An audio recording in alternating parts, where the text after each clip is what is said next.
Dear students, welcome to Kataria pharmacy. दोस्तों, हम पढ़ रहे थे B pharma 7th semester pharmacy practice unit 5 चल रही थी हमारी। इसके 3 लेक्चर देख चुके हैं। आज का हमारा 4th लेक्चर है यूनिट 5 का फार्मेसी प्रैक्टिस का। इसके अंदर टॉपिक पढ़ेंगे अपन investigational use of drug.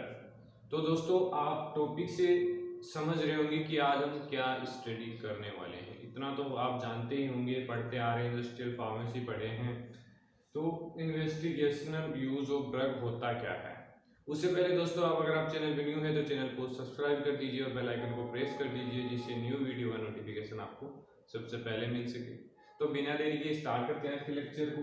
Investigational use of drug, इसका सिंपल मीन है कि जो ड्रग मतलब उसकी डिस्कवर्ड की जाती है ड्रग, न्यू ड्रग, तो उसकी यह नहीं है कि डायरेक्ट वो मार्केट में आ जाती है, मेडिकल स्टोर पे सेल करने लग जाते हैं उसको। ऐसा कुछ नहीं होता है।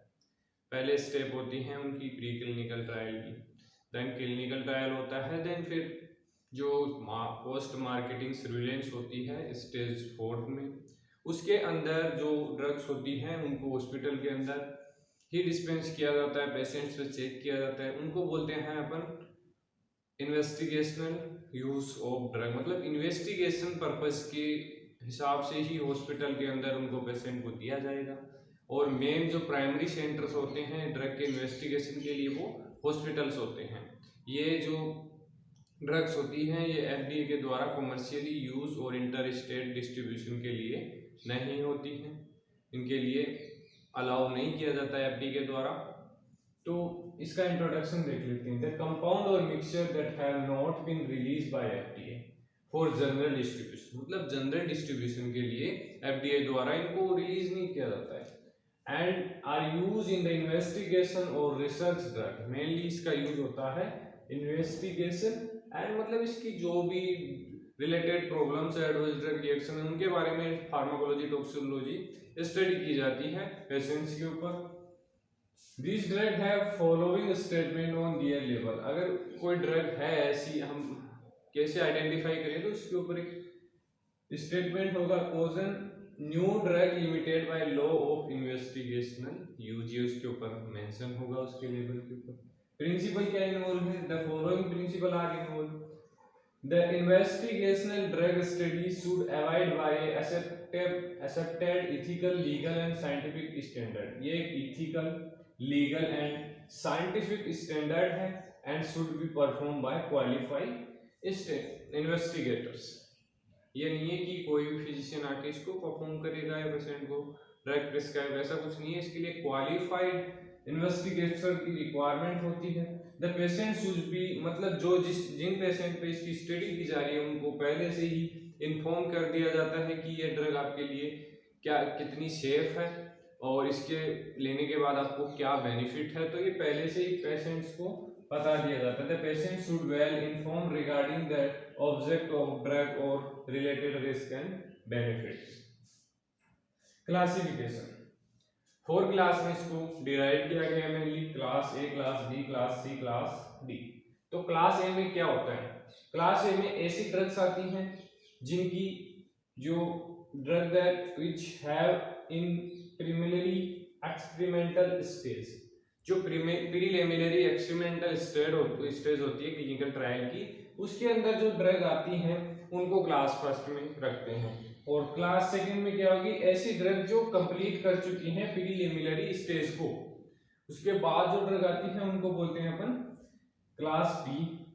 क्लास सी में ऐसी ड्रग जो रिस्ट्रिक्ट होती हैं कमर्शियल यूज के लिए, लेकिन इन्वेस्टिगेशन पर्पस के लिए उनको अपन हॉस्पिटल में यूज कर सकते हैं। लास्ट में approve for hospital and add in hospital formulary, मतलब ऐसी ड्रग्स जो हॉस्पिटल फॉर्मूलरी में ऐड हो जाती है और अप्रूव कर दी जाती है। कंट्रोल में मतलब जो ड्रग होगी हमारी जो इन्वेस्टिगेशन के लिए यूज की जा रही है, तो उसको मतलब मेनली ये इन्वेस्टिगेशनल ड्रग रजिस्टर होगी PTC से, फार्मेसी एंड थेराप्यूटिक कमेटी होती है, हॉस्पिटल ऑर्गेनाइजेशन होती है, एंड हैविंग फॉलोइंग जो डिफरेंट इसके करेक्टर्स हैं, ड्रग के वो इंक्लूड होंगे इसके अंदर, रजिस्टर होंगे, न्यू ड्रग नंबर क्या है, जेनरिक नेम क्या है, मैन्युफैक्चरिंग नेम, मैन्युफैक्चरर नेम क्या है, केमिकल नेम क्या है ड्रग का, प्रोप्राइटरी ब्रांड नेम क्या है एंड जनरल केमिस्ट्री क्या है, pharmacology, toxicology, dose range, administration route, antidote and therapeutic use. मतलब इन्वेस्टिगेशनल से पहले ये रिकॉर्ड किया जाता है पीटीसी के द्वारा। देन आइडेंटिफिकेशन कैसे करेंगे कि ये जो ड्रग है ये इन्वेस्टिगेशनल ड्रग है या फिर नॉर्मल ड्रग है। तो इसमें प्रोटोकॉल नंबर मेंशन होगा, जेनेरिक नेम,